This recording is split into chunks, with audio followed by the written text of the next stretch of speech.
Nanda and Lancelot emerged from Jimmy G's old library, the weight of their many questions still heavy on their minds.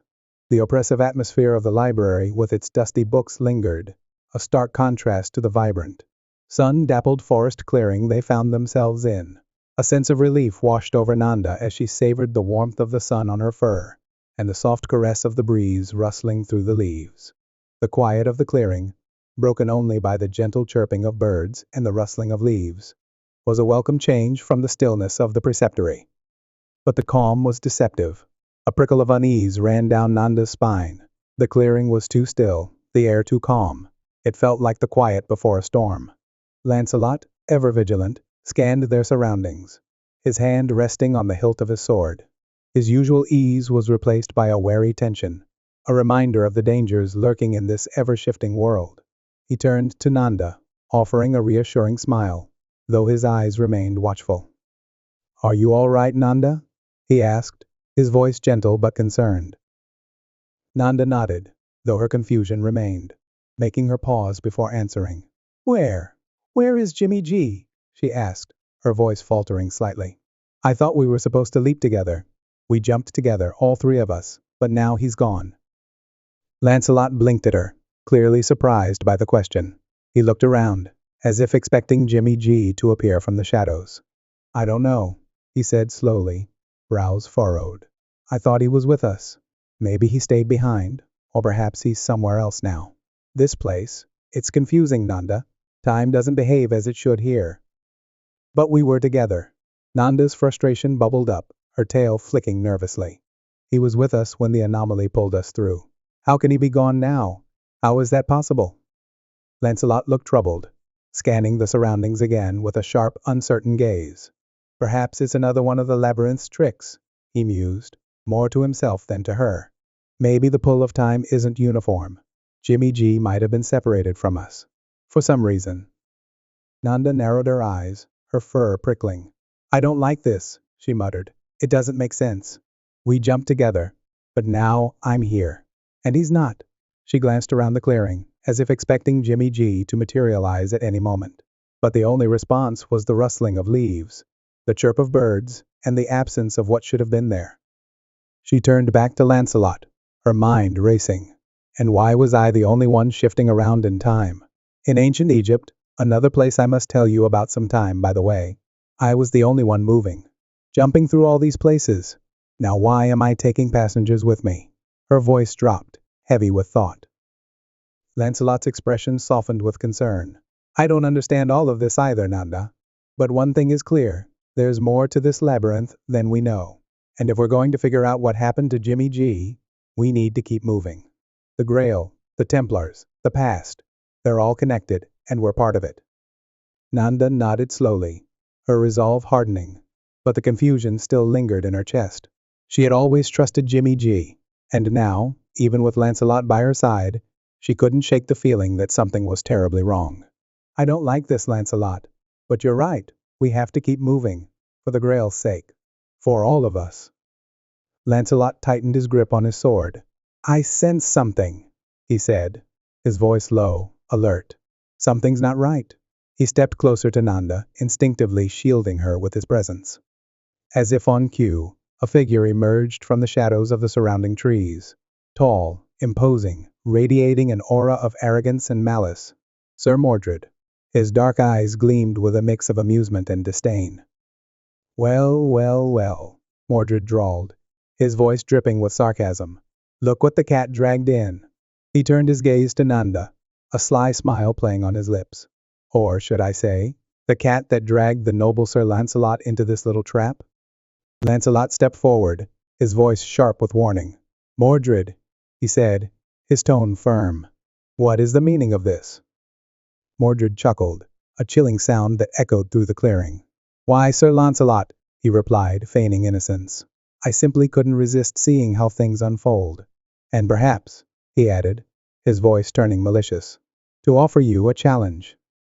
Nanda's ears perked up, her tail twitching in anticipation. A challenge? She asked, her curiosity piqued. Oh, are you eager to participate, little cat? Mordred sneered. Don't worry, this'll be far too dangerous for a delicate creature like you. Nanda's tail drooped, and she slunk back, her excitement deflating as she now felt more like an afterthought in Mordred's taunt. Mordred's smile widened, cruelty evident in his gaze. "A test of your true worth, Sir Lancelot," he said. "A duel to the death. The winner claims the Grail, and all the glory that comes with it." Nanda's heart raced, dread creeping in as Mordred's words sank in. A duel to the death? She couldn't help but shiver. Perhaps it was best that she wasn't involved in this challenge after all. Lancelot's eyes hardened, his grip on his sword tightening. "Mordred, you would risk the entire quest, the fate of the realm, for a petty duel." His voice was tinged with disbelief. Mordred shrugged casually, his face unbothered. "Why not?" he replied with a nonchalant air. "After all, what's life without a little risk? And besides," he smirked, "I have no doubt I'll emerge victorious." Nanda's confidence flared. Stepping forward, she raised her chin. "You're wrong, Mordred," she said boldly. "Lancelot is the noblest, bravest knight I know. He will defeat you." Mordred let out a mocking laugh. "A cat defending a knight?" he scoffed. "How amusing. But your words mean nothing, little creature. This is between Lancelot and me." Lancelot, his eyes filled with a quiet determination, drew his sword, its polished surface gleaming in the sunlight. "I accept your challenge, Mordred," he said, his voice steady, "but not for the glory or for the Grail. I fight to protect this realm from your treachery." Mordred's smile turned into a sneer, his eyes filled with a burning rage. "So be it," he drawled, his deep baritone echoing through the clearing as he drew his own sword, its blade blackened and etched with runes of dark magic. The clash of steel echoed through the clearing, a symphony of death and defiance.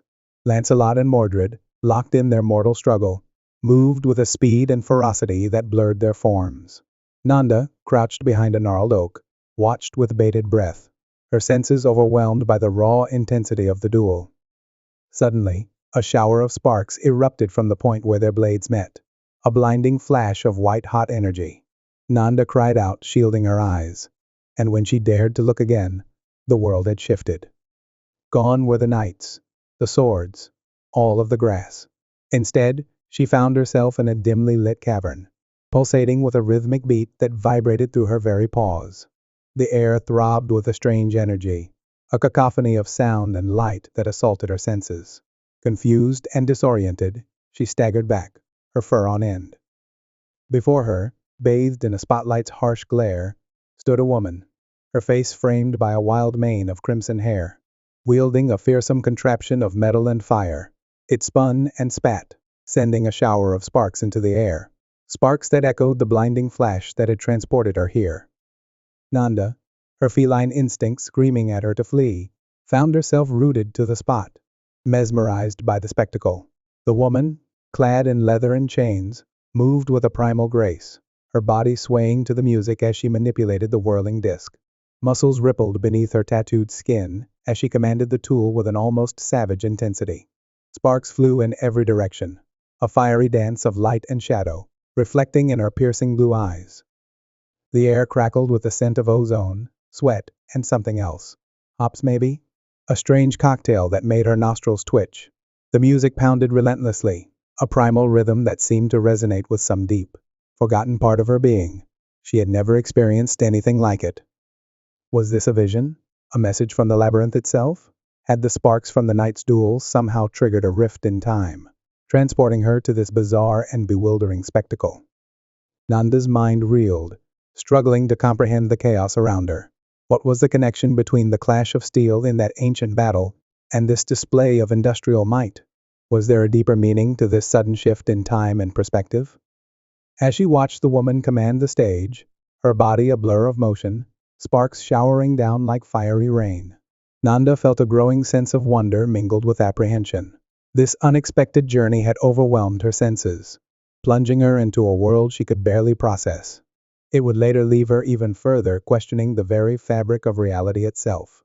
But before she could even begin to grasp what had just happened, Nanda was back in the field. A rising wave of despair swept over her.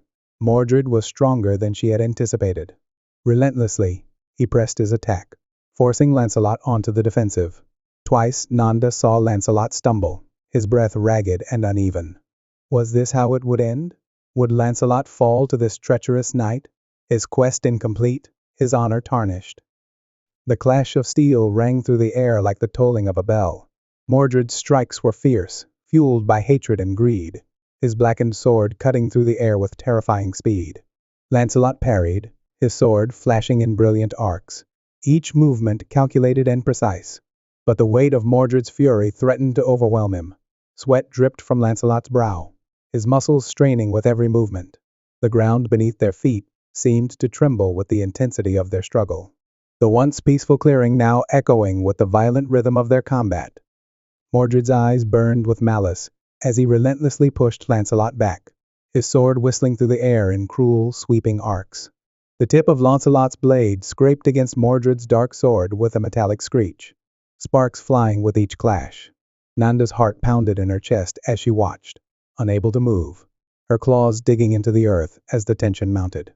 The battle was a blur of flashing steel and gritted teeth, neither knight willing to relent, each vying for dominance. Lancelot's movements were swift and graceful, his every strike a testament to his years of training.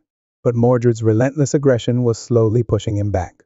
The ground was slippery beneath their feet as the battle raged on, the air thick with the scent of sweat and iron. Nanda could see the strain in Lancelot's eyes as he fought to keep up, his breath coming in heavy, ragged gasps. Then, with a roar, Mordred swung his sword in a wide arc, aiming to strike Lancelot's exposed side. Lancelot barely managed to block it, the force of the blow sending him stumbling backward. Mordred moved in for the kill, his blade raised high, but in that moment, Lancelot's instincts kicked in. With a sudden, fluid motion, he dropped low, sweeping his leg out to trip Mordred off balance.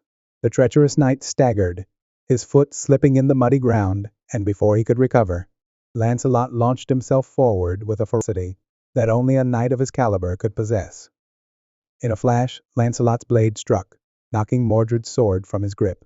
With a cry of defiance, Mordred attempted to lunge at Lancelot, but it was too late. Lancelot's sword was already at his throat, the tip just a hair's breadth away from ending the fight. Mordred's defiant glare faltered, a flicker of fear replacing his arrogance as he stared up at Lancelot, pinned beneath the knight's weight. The clearing fell silent, the only sound the ragged breathing of the two combatants. "Yield, Mordred," Lancelot commanded, his voice cold and steady, the weight of justice in every word. Mordred's lips twisted in a sneer, but he made no move to resist. Defeat, bitter and undeniable, settled over him. "This duel is over," Lancelot declared, his voice ringing with quiet authority. "Your treachery ends here." Mordred's eyes flickered with rage and despair. His arrogance had been humbled by Lancelot's superior skill and unwavering resolve. With a final, defiant glare, he vanished, his form dissolving into the shadows, leaving behind only a lingering sense of unease. The clearing was silent once more, the sounds of nature returning to fill the void, the gentle chirping of birds, the soft rustling of leaves. Lancelot sheathed his sword and turned towards Nanda, a reassuring smile softening his features. "It's over, Nanda," he said, relief evident in his voice. "Mordred is defeated." Nanda didn't hesitate. She sprang forward, a blur of black fur, and rubbed against Lancelot's legs, purring loudly. "You did it!" she cried, her voice trembling with relief and joy. "I knew you would." Lancelot chuckled, gently stroking her fur. "Thank you, Nanda," he replied, warmth filling his voice. "Your belief in me gave me strength." He knelt down, meeting her eyes. "Nanda," he said, his voice earnest, "I owe you a great debt. Mordred, he almost had me. Thank you for your faith in me." Nanda purred, rubbing against his hand. "We're in this together, Lancelot," she murmured. "We'll face whatever comes next, side by side."